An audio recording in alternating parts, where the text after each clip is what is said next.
Amém, igreja? Graça e paz a todos mais uma vez. Eu tenho uma sensação que se o culto acabasse agora, a gente já saía daqui muito abençoado, amém? Quem já foi abençoado, já se sente abençoado? Amém. Mas Deus é tão bom que tem mais. Deus é bom, né? A gente merece? Não merece, mas Deus é bom, né? Isso é graça do Senhor. Queridos, eu quero falar hoje com vocês sobre uma igreja exemplar. Quem é essa igreja? Quem é essa igreja exemplar? Então já deixa a sua Bíblia aberta em 1 Tessalonicenses, capítulo 1. Que igreja nós queremos ser? Que igreja nós somos? O que Deus espera de nós? A mensagem de hoje vem ao nosso encontro como resposta a essas indagações, esses questionamentos que estão em volta do nosso coração, da nossa mente. E por isso eu quero tomar como exemplo essa igreja bíblica, essa igreja que se tornou modelo, que se tornou inspiração para a igreja e para cristão de todos os tempos. A igreja na cidade de Tessalônica. Era uma igreja viva, era uma igreja vibrante, uma igreja que não desanimava mesmo diante das perseguições. Uma igreja cheia de fé, de esperança, de amor, uma igreja que vivia um estilo de vida que agradava a Deus, e Deus fez coisas maravilhosas. Eu quero viver isso, queridos. Eu quero ser uma igreja que agrada a Deus. E o Walter sabe o que eu estou falando. A gente hoje tem tantas pressões, tantos modelos de igreja sendo vendidos, tidos por sucesso, que são questionáveis os métodos, que dão resultados, mas agradam a Deus. Então no nosso coração, nós temos o desejo de ser uma igreja que acima de tudo agrade ao Senhor. Então nós vamos ver o exemplo de uma igreja que agradava a Deus e era irresistível aos olhos da sua comunidade. Será que essa igreja era só para aqueles dias? Vamos ver um pouquinho a respeito disso. Será que é possível hoje sermos uma igreja dinâmica, uma igreja viva, uma igreja cheia do Espírito Santo, uma igreja que Deus acrescenta aos que vão sendo salvos? Será que é possível viver isso hoje, igreja? Será que existe isso hoje? Alguns estão dizendo que sim, outros estão na dúvida. Mas queridos, sim, nós somos a igreja de Cristo Jesus. Nós temos o mesmo Espírito Santo, nós temos a mesma palavra. E é isso que a gente vai ver um pouquinho. Você abriu sua Bíblia em 1 Tessalonicenses? Então vamos aqui fazer uma imersão de maneira livre, não é? No texto, né? E ver o que Deus tem para nós, ok? 1 Tessalonicenses capítulo 1, versículo 1 até o 10. Paulo, Silvano e Timóteo. Silvano quer dizer um nome latim da forma grega Silas. Então sempre dizem que aqui é o mesmo Silas que viajou com Paulo outras vezes. Então se eu falar Silas às vezes no meio da pregação é a mesma pessoa, tá? Paulo, Silvano e Timóteo, a igreja dos Tessalonicenses em Deus Pai, no Senhor Jesus Cristo. A vocês graça e paz da parte de Deus e do nosso Senhor Jesus Cristo. Verso 2.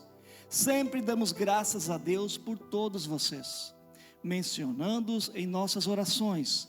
Lembramos continuamente diante de Deus, nosso Deus e Pai, o que vocês têm demonstrado, o trabalho que resulta da fé, o esforço motivado pelo amor e a perseverança proveniente da esperança em nosso Senhor Jesus Cristo. Sabemos, irmãos amados, de Deus, que Ele os escolheu, porque o nosso Evangelho não chegou a vocês somente em palavra, mas também em poder, no Espírito Santo e em plena convicção. Vocês sabem como procedemos entre vocês em seu favor. De fato, vocês se tornaram nossos imitadores e do Senhor, pois apesar de muito sofrimento, receberam a palavra com a alegria que vem do Espírito Santo. Assim tornaram-se modelo para todos os crentes que estão na Macedônia e na Acaia. porque partindo de vocês, propagou-se a mensagem do Senhor na Macedônia e na Acaia. Não somente isso, mas também por toda a parte, tornou-se conhecida a fé que vocês têm em Deus. O resultado é que não temos necessidade de dizer mais nada sobre isso, pois eles mesmos relatam de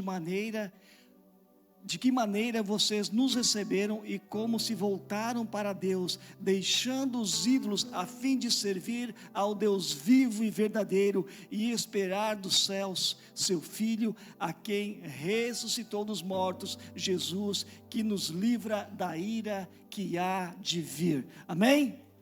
Bote a mão no seu coração e diga: Deus, fala comigo. Eu preciso, Senhor, ouvir tua voz. Amém? Amém. Vamos lá então. Queridos, o que isso tem a ver com a gente? Vamos lá. Queridos, nós vimos que no versículo 1, que o apóstolo Paulo e os demais irmãos começam saudando a igreja com a graça e a paz da parte de Deus e do nosso Senhor Jesus Cristo. Nós temos esse costume de dizer graça e paz, irmãos. Graça e paz, irmãos. Isso nós aprendemos aqui com o apóstolo Paulo, que faz essa saudação. E isso é algo fantástico, queridos, porque este mundo não tem paz. Este mundo está cada vez mais sem graça. Este mundo está cada vez mais frio. As pessoas estão cada vez mais tristes. E aqui nós vemos o apóstolo Paulo comunicando a graça e a paz, e quando ele comunica essa graça e essa paz, nós temos que lembrar disso, que essa graça e essa paz não vem do mundo, não existe nesse mundo, não pertence a esse mundo, mas vem do alto, é a paz do céu, é a paz de Deus. A graça significa favor, ou seja, está comunicando o favor de Deus, a paz de Deus, não apenas um desejo, mas comunicando uma realidade. E quando nós pensamos no nosso papel como igreja, irmãos, nós estamos tão acostumados a ser crentes, nós estamos tão acostumados a sermos cristãos, que nós nem nos damos conta, porque nós passamos pelas mesmas lutas que o mundo passa, as mesmas adversidades, as mesmas lutas, enfermidades, problemas financeiros, mas nós temos paz. Em meio a tudo isso, nós desfrutamos de paz, da alegria do Espírito Santo, da presença do Espírito Santo. Nós contamos com a presença do Espírito Santo, e é isso que faz a diferença. Nós temos onde chorar.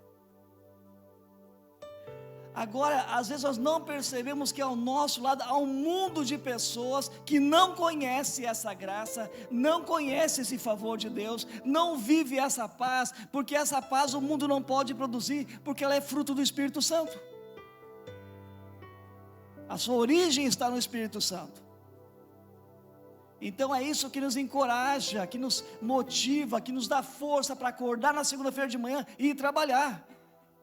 E se torna uma oportunidade. Então não é apenas um desejo qualquer, graça e paz, mas é comunicar que existe paz com Deus, que existe uma paz do alto que excede o entendimento.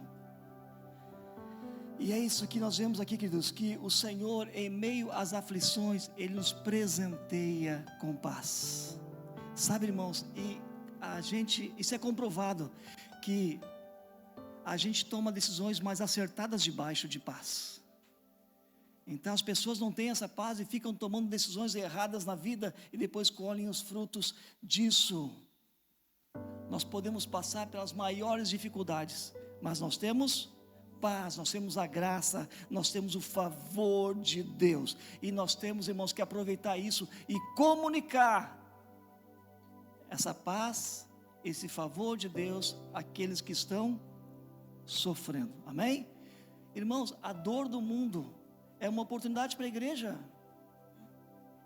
Sabe, é no vale da dor que muitas pessoas se aproximam de Deus, ouvem a Deus, e é a oportunidade para nós como igreja. Amém? Então, quais as características de uma igreja que agrada a Deus? Vamos tomar a seguinte pergunta: como nós queremos ser conhecidos? Sabe, se a gente fosse na cidade aí e perguntasse: o que é a igreja imersão? Como é a igreja livre? Eu nunca fiz essa experiência, mas o que será que eles falariam de nós? Outra pergunta: como nós queremos que as pessoas nos vejam? Como nós queremos ser conhecidos aqui em Timbó, Blumenau, Pomerode, Rio dos Cedros, Rodeio, Benedito, os irmãos que congregam aqui, em Dayal? Como nós queremos ser conhecidos? Então vamos lá, irmãos. Eu coloquei diante dessas características bíblicas, em primeiro lugar, versículo 2, queremos ser conhecidos como uma igreja que ora, uma igreja de oração. O versículo 2, o apóstolo Paulo vai dizendo: sempre damos graças a Deus por todos vocês, mencionando em nossas, ou seja, queridos, a igreja em Tessalônica estava passando por uma perseguição violenta, e Paulo, Silvano e Timóteo sabia que se eles não orassem, a igreja não ia perseverar, a igreja não ia ficar em pé. Então eles oravam, mencionavam esses irmãos em oração diante de Deus. E aqui está o primeiro princípio, irmãos: o que sustenta uma igreja é a oração. O que sustenta um cristão em pé para não cair diante das tentações é a oração, é a dependência do Espírito Santo em oração. É isso, irmãos. Então, essa é a primeira ênfase para nós. Mas pastor, eu vou orar pelo quê? Jesus nos ensinou a orar: Pai, venha o teu reino e seja feita a tua vontade aqui como no céu. Ou seja, olha, Senhor, que seja feita a tua vontade no meu casamento, Deus, que seja feita a tua vontade na minha família, que seja feita a tua vontade na vida dos meus filhos. Qual é a tua vontade, Deus, para os meus parentes? Qual é a tua vontade, Deus, para os novos convertidos da igreja? Seja feita a tua vontade nos velhos convertidos da igreja, nos necessitados, nos doentes, nos perdidos. Qual é a tua vontade, Deus, com os perdidos? Deus deseja que todos então ora por isso. Deus, eu oro para que a tua vontade seja feita na minha vida. Então não falta, irmãos, não sabe o que orar, começa a orar e você vai perceber que a hora vai voar.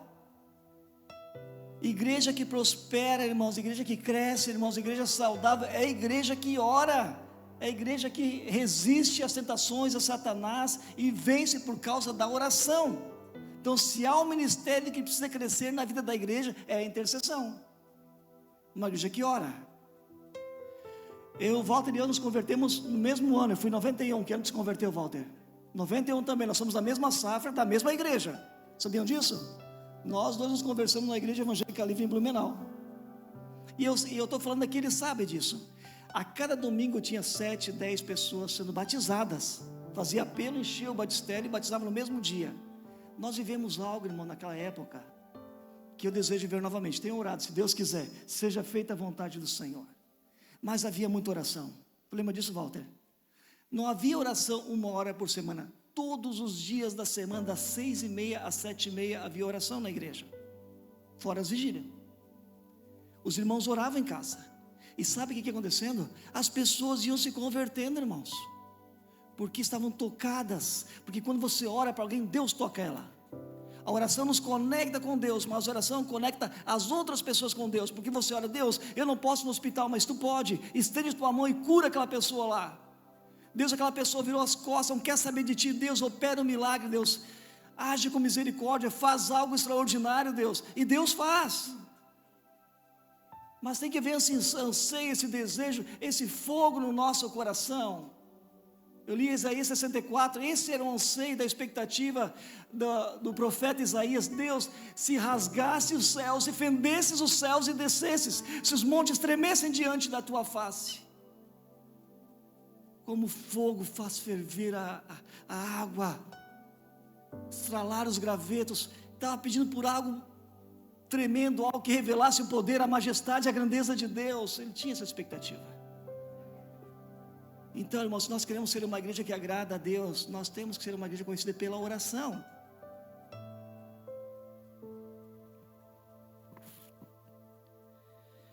Queremos ser conhecidos, verso 3, como uma igreja com fé, esperança e amor. Grife essas palavrinhas nesse texto: fé, esperança e amor. Lembramos continuamente diante de Deus nosso Pai o que vocês têm demonstrado, o trabalho que resulta da fé, o esforço motivado pelo amor, a perseverança proveniente da esperança em nosso Senhor Jesus Cristo.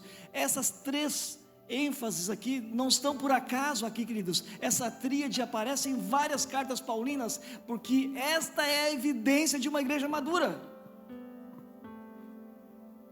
Como que você vai medir a maturidade de uma igreja? É através dessas três características, são os indicadores que mostram se uma igreja é madura ou não, se um cristão é maduro ou não, qual é o nível de fé, de esperança e de amor que ele vive. E aqui essa igreja, queridos, era uma igreja que tinha fé, esperança e amor. E quando Paulo e os demais irmãos lembravam dessa igreja, eles lembravam disso. Meu, como esses irmãos criam em Deus, que fé que eles tinham. Não era uma fé da boca para fora, não era uma fé só de palavras, mas era uma fé viva que arregaçava as mangas e fazia a obra de Cristo. Eles tinham obras, mas não qualquer obras, obras motivadas pelo amor. A motivação é o amor, sempre deve ser. Deus amou o mundo de tal maneira que fez o quê? Deu seu filho. Olha a motivação: Deus amou e deu. Qual é a motivação de Deus dar o seu único filho? O amor. Então a motivação deve ser o amor. Era uma igreja que tinha fé, é uma igreja que tinha obras, mas motivadas pelo amor. Não era ativismo desenfreado. Eles amavam a Cristo, estavam dispostos a morrer por Cristo.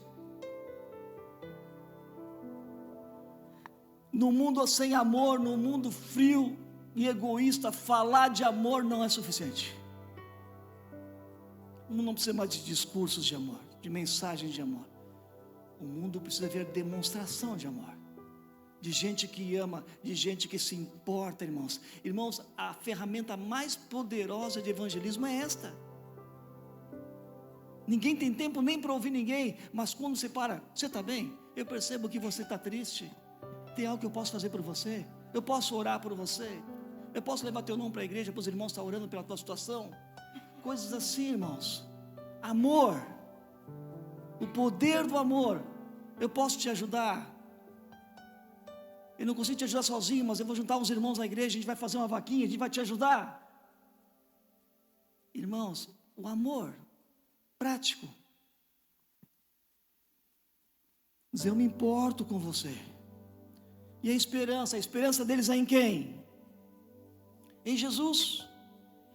Irmãos, eles estavam vivendo em perseguição, mas eles não se abateram, porque eles tinham uma viva esperança na volta de Cristo. Não temos tempo para falar muito aqui sobre isso, mas se você ler, os irmãos acreditavam que a volta de Cristo era tão iminente, que eles queriam parar de trabalhar. Já leram isso? É verdade, pastor? É verdade? Os irmãos não queriam mais trabalhar, pensando que Jesus ia voltar. Pastor, não, vamos trabalhar, gente, Jesus vai voltar, mas vamos trabalhando, não é? Vamos servindo. Então, queridos, eles acreditavam, eles tinham essa viva esperança. Então, se eu morrer aqui não importa, eu vou estar com Cristo.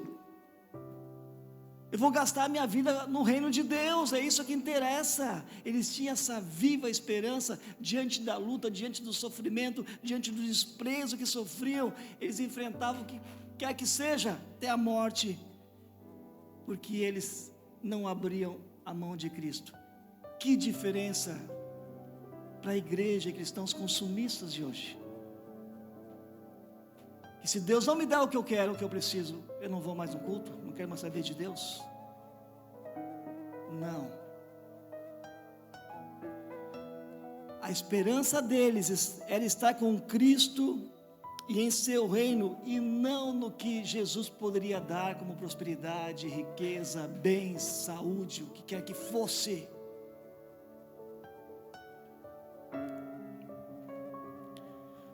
Muitas pessoas hoje, muitas igrejas não querem ser conhecidas pela fé, esperança e amor. Muitas igrejas se orgulham por ser pentecostais, neopentecostais, tradicionais, conservadora, liberal, organizacional, episcopal, congregacional.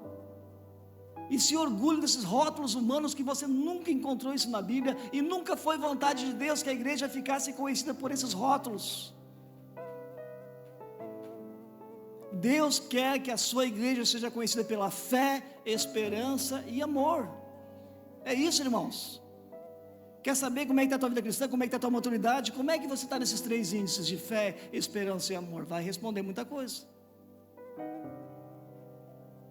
Essa é a igreja que queremos ser. Nós temos uma placa com o nome aí porque temos um CNPJ, porque o Código Civil exige isso. Mas não damos a vida por uma placa.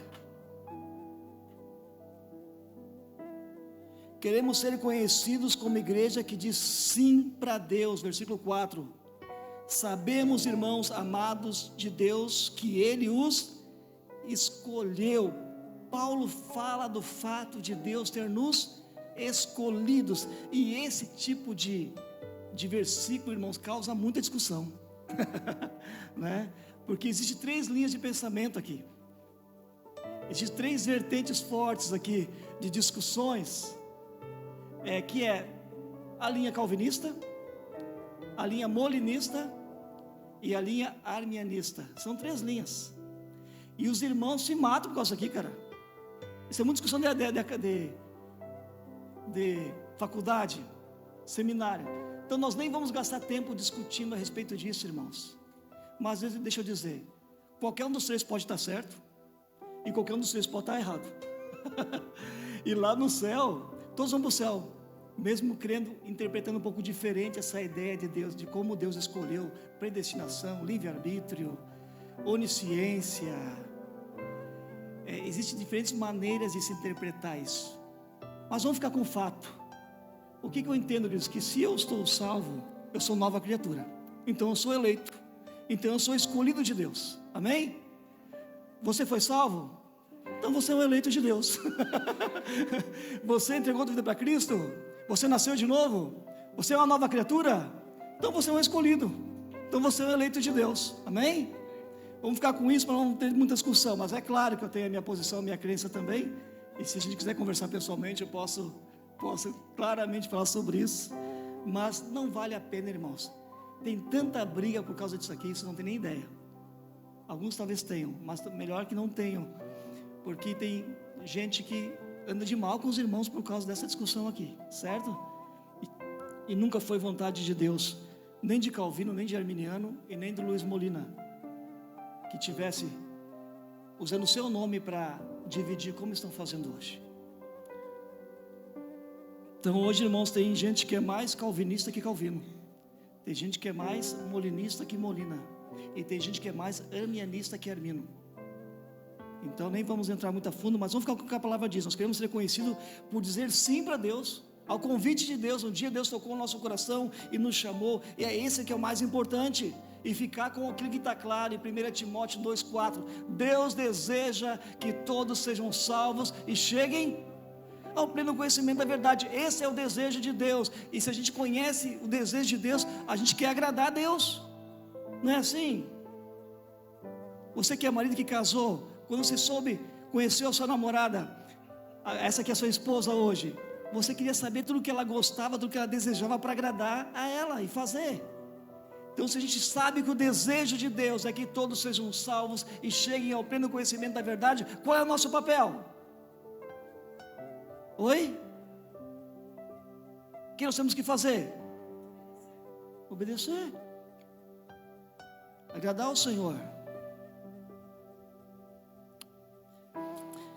Versículo 5, queremos ser conhecidos como uma igreja que vive o poder do Evangelho na força do Espírito Santo. Versículo 5, porque o Evangelho não chegou a você somente em palavra, mas também em poder no Espírito Santo e em plena convicção. Vocês sabem como procedemos entre vocês em seu favor. Ou seja, queridos, Evangelho tem mensagem, tem palavra, mas é muito mais. É muito mais que uma mensagem verbal, é muito mais que palavras, é transformação de vida. Evangelho é poder. O apóstolo Paulo diz: não me envergonhe do Evangelho, porque é o poder de Deus para a salvação de todo aquele que crê. tem tantas mensagens mentirosas ou falsas por aí, mas o Evangelho tem o poder, irmão, de transformar uma vida, de definir uma eternidade, mudar a realidade de uma família inteira. Quando você fala, porque o Espírito Santo usa isso. Mas mais do que a palavra, a própria vida é uma mensagem. Por isso nós temos que ser uma igreja que pregamos a verdade e vivemos a verdade. Vivemos o que pregamos e pregamos o que vivemos. É isso que vai dar autoridade a uma igreja. É isso que vai ser uma igreja que agrada a Deus. Não uma igreja que só vem se reúne domingo em 4 paredes para ouvir uma mensagem, mas que vive um cristianismo verdadeiro, que vive uma fé viva no dia a dia, que tem um bom testemunho na cidade.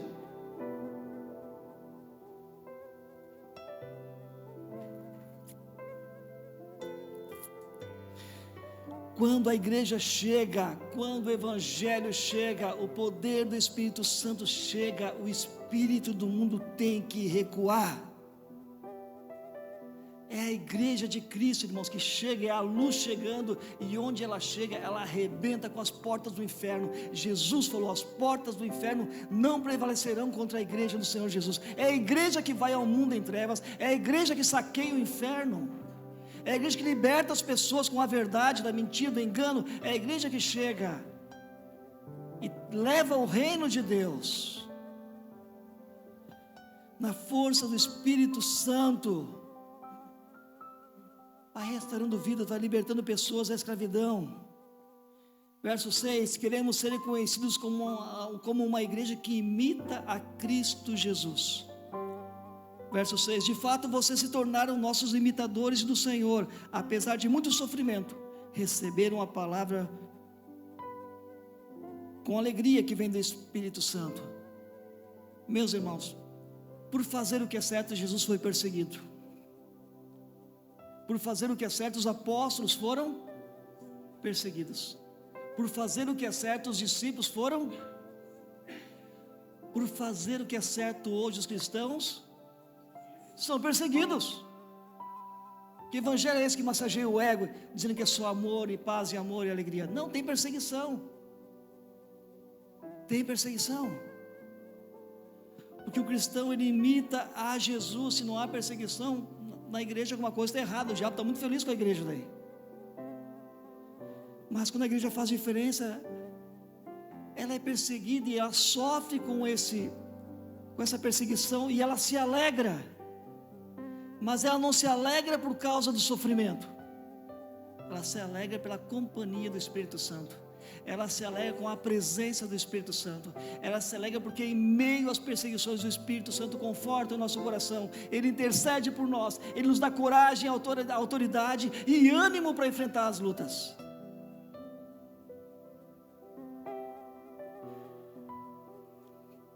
Ele gera o fruto do Espírito Santo em nosso coração. Do coração do cristão flui a alegria do Espírito Santo para enfrentar as dificuldades do dia a dia. O problema, irmãos, é quando os cristãos buscam alegrias secundárias. Alegrias que são lícitas, mas não fazem de Deus, não fazem do Espírito Santo a sua alegria primária. Aí buscam alegrias secundárias, um romance, entretenimento, riqueza, hobbies, viagem em família, tantas outras coisas, títulos, formações, títulos acadêmicos, realização profissional no trabalho, buscam todas as outras coisas, buscam as alegrias secundárias, e no final da vida chegam frustrados, porque a alegria prometida não aconteceu. Se decepcionaram. Irmãos, quando você faz do Senhor a tua maior alegria, Ele é a nossa força. Todas essas alegrias que eu falei, elas virão e trarão satisfação, porque a tua maior alegria é o Senhor. Amém? Deus não quer te dar uma vida chata, pelo contrário, Jesus veio te dar uma vida abundante, uma vida que os outros venham olhar: eu quero ser como Ele. Que paz é essa? Que alegria é essa? Que vida abençoada é essa? Mas faça do Senhor a tua prioridade, a tua alegria, o teu maior amor. Precisamos perguntar: Que lugar o Espírito Santo ocupa em nossa vida? Que lugar? Primeiro, segundo? A pergunta não é quanto nós temos do Espírito Santo, mas quanto o Espírito Santo tem de nós. Quanto ele tem na nossa vida. Os irmãos olhavam para Paulo e viam Jesus, por isso imitavam ele. Irmãos, nós imitamos e somos imitados. Agora, o que as pessoas veem em nós? Será que as pessoas veem Jesus em nós? Porque é por isso que surgiu o termo cristão. O que é cristão? Pequenos cristos. As pessoas olhavam para os apóstolos, os discípulos de Jesus lá em Antioquia e diziam: poxa, eles são igual a Jesus, eles falam como Jesus, eles agem como Jesus, eles vivem como Jesus, eles são pequenos cristos, são cristãos. A vida deles falava. Será que as pessoas estão vendo Jesus em nós? Estão vendo cristãos em nós? Estão vendo Cristo em nós? Tem muita gente, irmãos, que não tem Jesus como seu referencial. Tem muitos influencers aí, tem muito cristão querendo ser que nem a influência, que nem o influencer, que nem o pastor tal, que nem o fulano tal, o artista tal. Quem quer ser como Cristo Jesus? Quem quer ser como Cristo Jesus? Amém? É Ele que nós devemos imitar. E se há alguém mais maduro na fé, que já caminhou um pouco mais e que é um referencial, você pode imitar, porque você vê Jesus na vida dele. Mas para com esse negócio de seguir gente que você não conhece, se deixar influenciar por gente que você nem conhece a vida dela.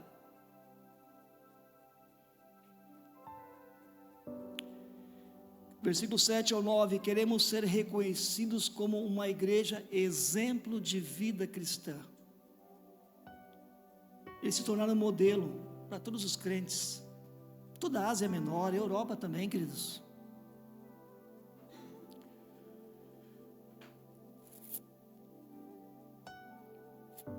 A vida deles era uma mensagem vibrante, o testemunho era tão lindo que se espalhou, queridos. Numa época que não existia internet, não existia televisão, não existia nada disso, mas aquela mensagem de boca a boca, sabe, foi o que Deus está fazendo, o que Jesus estava salvando e transformando vidas, o que isso arde no nosso coração, queridos, porque a gente quer que as pessoas venham a Cristo e não venham porque tem uma fachada de igreja, mas é uma empresa, em muitos lugares. Não queremos que as pessoas venham porque o pastor lá é o famosão, fala bonito, ou porque tem uma banda que toca muito bem as músicas.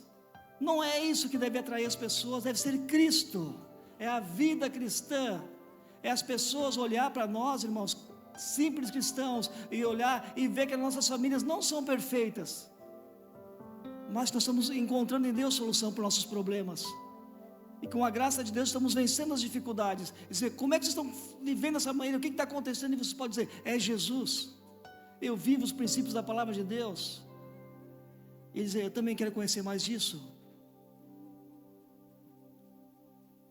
Exemplo de vida cristã. Será que esse evangelho é para ser vivido hoje ou só na igreja primitiva? Será que esse evangelho é para ser pregado hoje ou só para a igreja primitiva? Como está o nosso testemunho? Que exemplo nós estamos dando para o mundo? Verso 9: pois eles mesmos relataram de maneira que vocês nos receberam, como voltaram para Deus, deixando os ídolos a fim de servir ao Deus vivo e verdadeiro. Queridos, conversão implica em abandonar os ídolos para servir ao Deus verdadeiro. Tim Keller tem um livro chamado Deuses Falsos. Ele fala que, nesse livro ele escreve que o nosso coração é uma fábrica de ídolos. Irmão, se Jesus Cristo não for o primeiro em nosso coração, se Jesus Cristo não for o Senhor da nossa vida, alguém ou algo nós vamos adorar. Se nós não amamos Jesus, se as coisas de Deus não mexem mais com a gente, se a gente não ama mais ouvir a palavra de Deus, se a gente não ama mais congregar, se a gente não ama mais, sabe, se as coisas do mundo tão muito atraentes, nós temos que olhar para o nosso coração e ver se não há outros ídolos em nosso coração. O que é um ídolo? Tudo o que toma o lugar de Deus em nossa vida. Os Tessalonicenses, eles viraram as costas para os ídolos para servirem o Deus vivo e verdadeiro. Até para Jesus, Satanás ofereceu um ídolo. E se a gente não cuidar,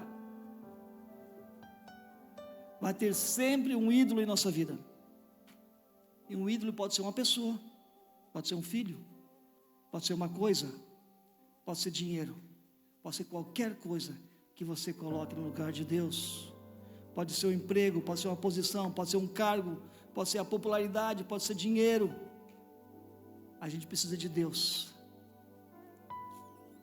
E para encerrar, versículo 10, queremos ser uma igreja com um bom testemunho, que inspire outros a se converterem, a viverem na expectativa da volta de Jesus. Verso 10, e esperar dos céus a seu Filho, a quem ressuscitou dos mortos, Jesus, que nos livra da ira que há de vir. Deus vai derramar a sua ira sobre o mundo. Toda a maldade será punida, mas esse juízo, toda essa ira, não é sobre o povo de Deus. Jesus nos salvará da ira que há de vir. Você está pronto para o retorno de Cristo? A ira de Deus não estará sobre aqueles sobre os quais o sangue de Jesus já justificou. A ira de Deus caiu sobre a cruz. Por isso que é o sangue de Jesus que nos perdoa, que nos salva e nos livra dessa ira que há de vir. Ela virá. Poucas semanas atrás pregamos sobre Sodoma e Gomorra. O juízo de Deus veio. Na arca de Noé, o juízo de Deus veio. E Jesus usou esses fenômenos como ilustração para o dia da sua volta. O juízo virá sobre toda a maldade, sobre toda a injustiça, mas sobre aqueles que estão em Cristo não há o que temer, porque o final do cristão é um final feliz, um novo céu e uma nova terra, onde não haverá dor, onde não haverá pranto, onde não haverá dívida para pagar, onde não haverá doença. Maravilha, amém?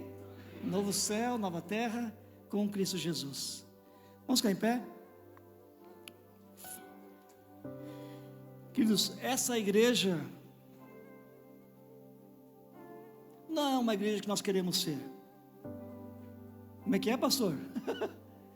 Essa não é a igreja que nós queremos ser, é uma igreja que nós já somos. Amém, queridos? Nós já somos essa igreja. Não existe uma igreja lá, uma igreja aqui. O livro de Atos não tem um ponto final. Nós somos a igreja de Atos, continuamos vivendo os atos que não são dos apóstolos, são os atos do Espírito Santo. O Espírito Santo, desde que veio, não voltou, ele está conosco. A igreja continua viva até o dia que Deus retirar o seu Espírito Santo da terra, até o dia que terminar o tempo da graça. Nós somos essa igreja e é possível viver isso. Deus não mudou, a vontade de Deus não mudou, os planos de Deus não mudaram, Ele continua. Então eu gostaria só de recapitular a igreja que não apenas queremos ser, mas somos, em nome de Jesus. Uma igreja que desfruta da paz, do favor de Deus, uma igreja que comunica a bênção àqueles que estão sofrendo, uma igreja que se conecta a Deus em oração e conecta pessoas com Deus em oração, uma igreja conhecida pela sua fé, sua esperança, o seu amor, uma igreja que diz sim ao convite de Deus para um novo estilo de vida, uma igreja que vive o poder do Evangelho na força do Espírito Santo, uma igreja que imita a Cristo e é exemplo de vida, uma igreja que inspira outros a se converterem e viverem na expectativa da volta de Jesus. Eu quero viver isso, você quer? Então diga, eu quero. Vamos orar, igreja? Vamos orar. Não apenas pro forma, mas por um momento agora, eu sei que tem gente talvez pensando no almoço já, Mas agora esqueça um pouco isso, abre o seu coração e diga: Deus, eu quero viver tudo que o Senhor tem para mim. Comece a desejar isso, não porque eu faço uma oração, mas o seu coração comece a orar: Senhor, eu quero ser essa igreja, quero ser esse tipo de cristão, Senhor, eu quero viver para a Tua glória, Senhor. Senhor nosso Deus, essa é a nossa oração, Pai. Que adianta, Pai, de ter muito sucesso aqui, Deus, e ter um casamento infeliz? Que adianta, Deus, de ganhar as riquezas desse mundo e perder a salvação?